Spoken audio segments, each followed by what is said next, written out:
Hey Flosstube, this is Christy, the Ravenclaw Stitcher. Welcome back to my channel. If you are one of my subscribers, if you're brand new here, hi, hello, welcome. I'm Christy.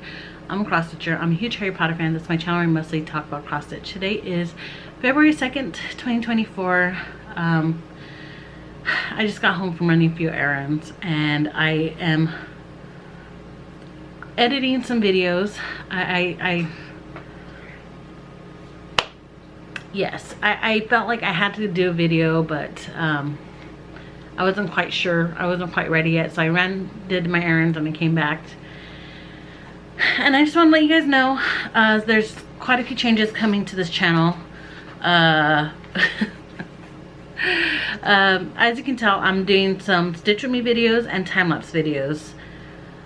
I really enjoy watching time-lapse videos. That's why I started making them 8-9 years ago, but unfortunately the camera that I've been using this whole time finally died on me last night. So this morning I was editing the whatever footage I had on there before it died, and yes, and the quality is just, it's not good. So I'm here to apologize for that. I do plan to purchase a new time-lapse camera. But the thing is, while I'm living here in Japan, I cannot have it shipped to me because you just can't have lithium batteries shipped. Yeah, so I'm gonna have to wait until I move back to the States, which hopefully will be in about 4 to 6 months from now. So until then, I will be doing Stitch With Me videos. I still have a few time-lapse videos I need to edit and upload. So those are coming, but I'm slowly phasing those out, and then I'm gonna slowly start doing Stitch With Me videos.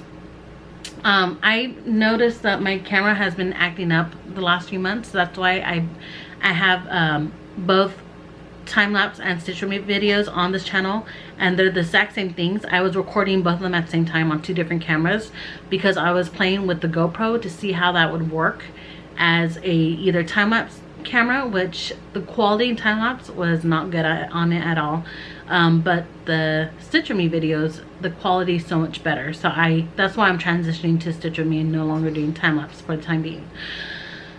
So yeah, that's what's going on with that. You'll tell the difference when you watch the 2 videos, which one is the Garmin time-lapse and which one is the GoPro Stitch With Me. Like, you see the quality difference. And yeah, so that's what's going on. Also, to the person who commented about a month ago or so asking if I can zoom in on my pieces so they can see clearly, I understand what you mean and what you wanted. And at the time I did reply saying that's not possible for me to do in the moment. With the Garmin, the quality is already really bad, so when I zoom in it just gets worse. So I'm trying not to zoom in too much on that camera, on the footage. However, I do have a brand new Mac computer. My husband bought me a Mac computer for Christmas. I was hoping for a new iPhone or an iPad, but he got me a Mac computer. And I'm learning how to do iMovies on there. So the editing has been so much faster, so much easier. It has so much more things I can do that I couldn't do in my last editing software on my old computer.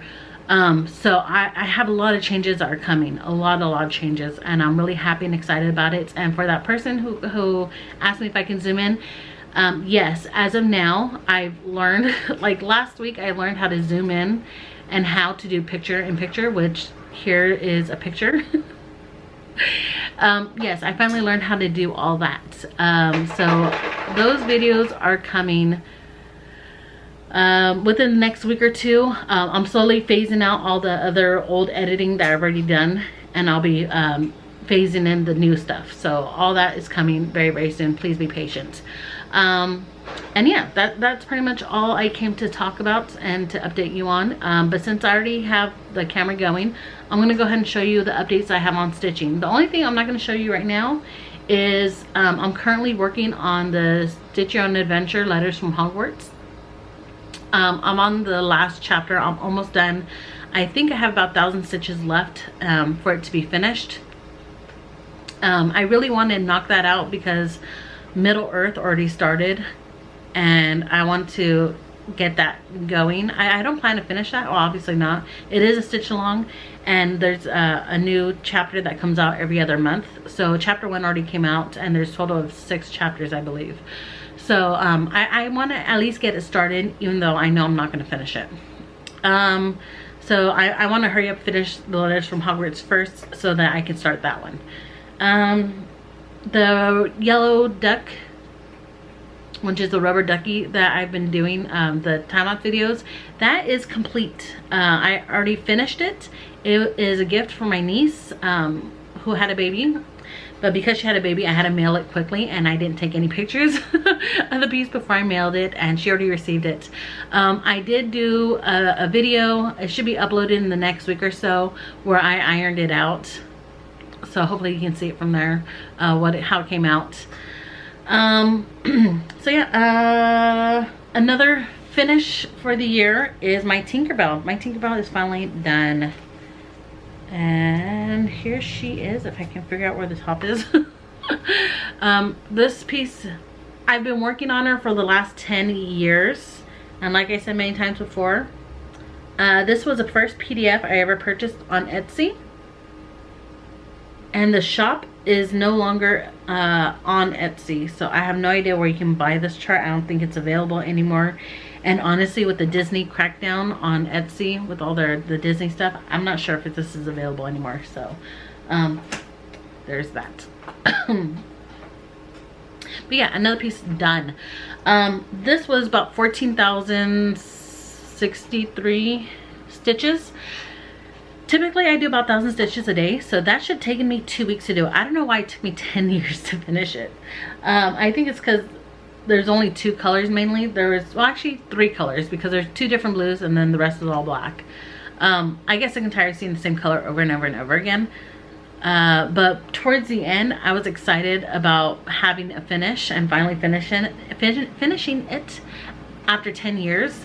That just kind of made me want to stitch on it more, so I hyper focused on stitching on it, and I finished it and it's done. Yay, finally.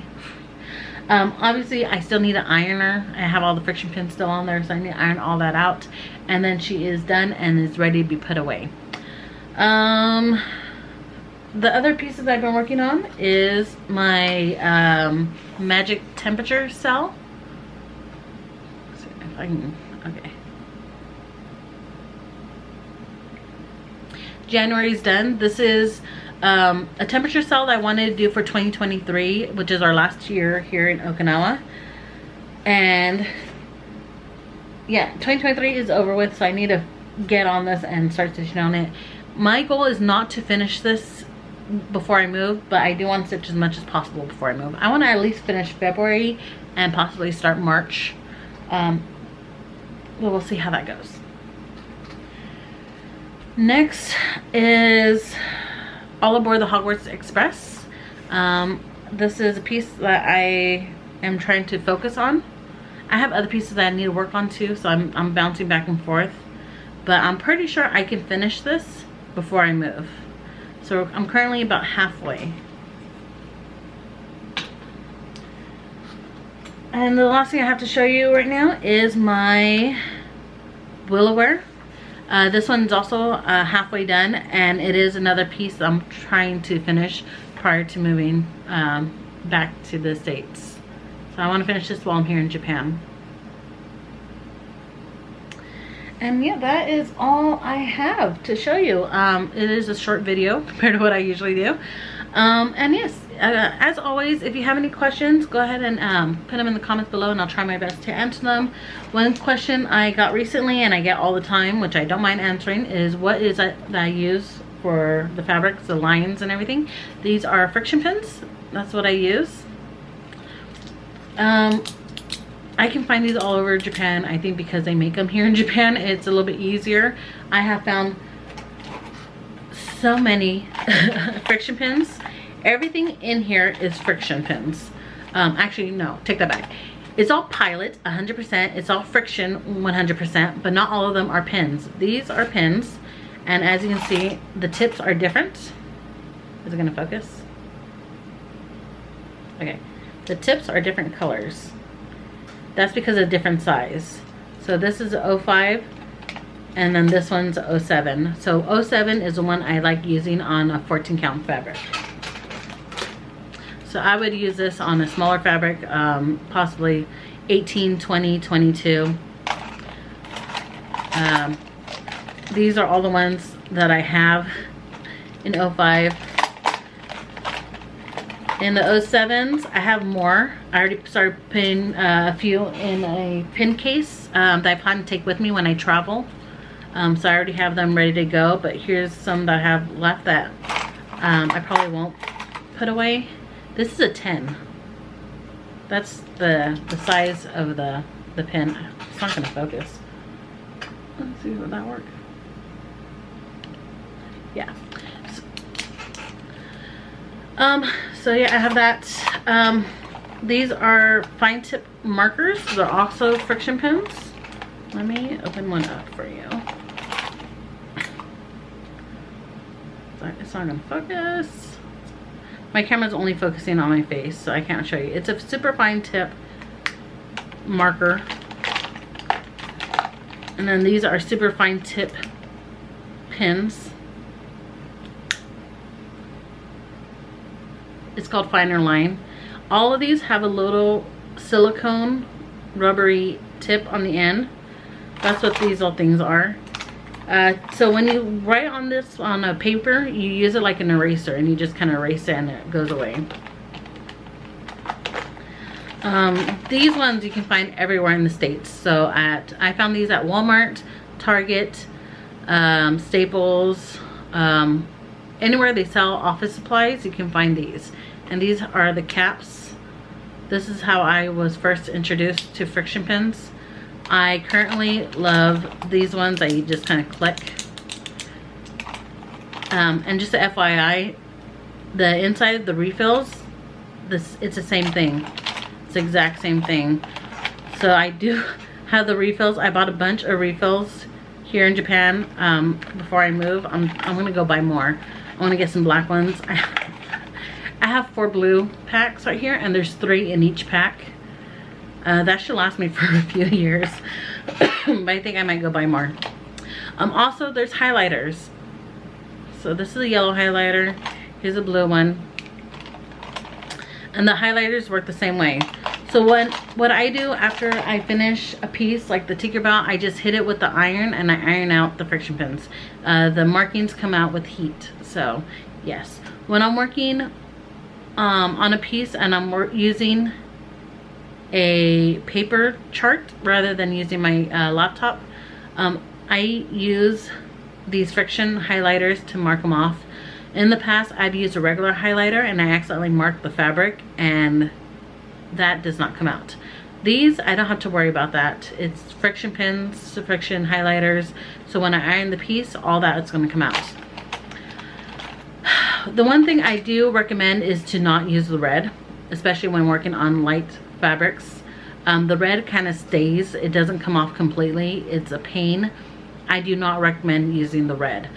And I also recommend you always testing it out on your fabrics. I always stick with the same kind of fabrics, cotton Aida 14 count, and I know these friction pins work on them. I stay where I'm comfortable at. So since I use the same fabrics, I know that these pins are going to be fine. If you're working on any other kind, like a linen or something else, you might want to check to make sure that these do come off before you use it on the whole piece.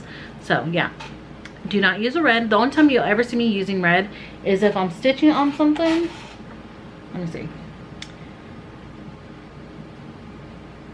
So this has pink flowers. So around those pink flowers, I probably would have used the red, just because I know whatever doesn't come off with the iron, it would be covered by that pink thread. Or on the Mickey and Minnie Mouse kit that I'm working on, her bow, Minnie Mouse's bow, is red, so you'll see me use this because I'm using red stitches. It will cover up the red pin marks and I don't have to worry about that. So yeah, I rarely use the red. I try to stay away from it as much as possible. I do have the red here. Like, this came in a set of 1 blue, 1 black, and 1 red. That's why I have this. And I do have this because I do use them from time to time when I'm stitching on some of those pieces. But you will not really see me use them other than when I'm using red or pinkish threads, and I know it's not going to be a problem later. So yeah, friction pins is what I use. This little thing I found at the dollar store here in Japan. It's called Daiso. It was in the office supply section, and it's just like a little thing that holds all my pins. I do have a crazy obsession with pins, and since I use friction pins all the time with all my pieces, it holds them all. And yes, I have more. I have another smaller thing closer to where I'm stitching at, because I keep this over here. It has more space to hold this, and I have a smaller container over there that's all friction pins. I have my little pencil case that has more friction pins. My extra friction pins are sitting over there, getting ready to pack up. So yeah, so if you have any other questions, don't hesitate to ask. More than happy to answer all of them for you. And I am gonna get back to editing some videos, and more Stitch With Me videos are coming very soon. Thank you so much for watching, and I'll see you guys next time. Until then, happy stitching. Bye.